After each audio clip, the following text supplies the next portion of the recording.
ഇന്ത്യയിൽ ദ്വിദിന സന്ദർശനത്തിനായി എത്തിയ ദുബായ് കിരീടാവകാശിയും ഉപപ്രധാനമന്ത്രിയും പ്രതിരോധ മന്ത്രിയുമായ Sheikh Hamdan bin Mohammed bin Rashid Al Maktoum Indian cricket താരങ്ങളുമായി കൂടിക്കാഴ്ച നടത്തിയ ദൃശ്യങ്ങൾ സോഷ്യൽ മീഡിയയിൽ വൈറലാണ്.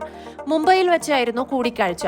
Indian cricket team captain Rohit Sharma, vice captain Suryakumar Yadav, Hardik Pandya എന്നിവരെയാണ് ഷെയ്ഖ് ഹംദാൻ കണ്ടത്.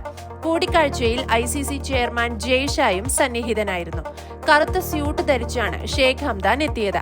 മുംബൈയിൽ വെച്ച് നടന്ന ദുബായ് ഇന്ത്യ ബിസിനസ് ഫോറത്തിനിടെയായിരുന്നു ക്രിക്കറ്റ് താരങ്ങളുമായുള്ള കൂടിക്കാഴ്ച. ദുബായ് 11 എന്നെഴുതിയ ഇന്ത്യൻ ടീം ജേഴ്സി ഷെയ്ഖ് ഹംദാന് രോഹിത് ശർമ്മ സമ്മാനിക്കുകയും ചെയ്തു.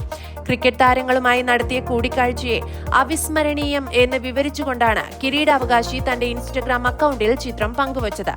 പ്രധാനമന്ത്രി നരേന്ദ്രമോദിയുടെ പ്രത്യേക ക്ഷണപ്രകാരം 2 ദിവസത്തേക്കായിരുന്നു ഷെയ്ഖ് ഹംദാൻ ഇന്ത്യയിലെത്തിയത്. ദുബായ് കിരീടാവകാശി എന്ന നിലയിൽ ഷെയ്ഖ് ഹംദാൻ ഇന്ത്യയിലേക്ക് നടത്തുന്ന ആദ്യ ഔദ്യോഗിക സന്ദർശനമാണിത്. ഒട്ടേറെ മന്ത്രിമാരും മുതിർന്ന സർക്കാർ ഉദ്യോഗസ്ഥരും ബിസിനസ് പ്രമുഖരും ഉൾപ്പെടുന്ന സംഘം ഷെയ്ഖ് ഹംദാനെ അനുഗമിച്ചെത്തിയിരുന്നു.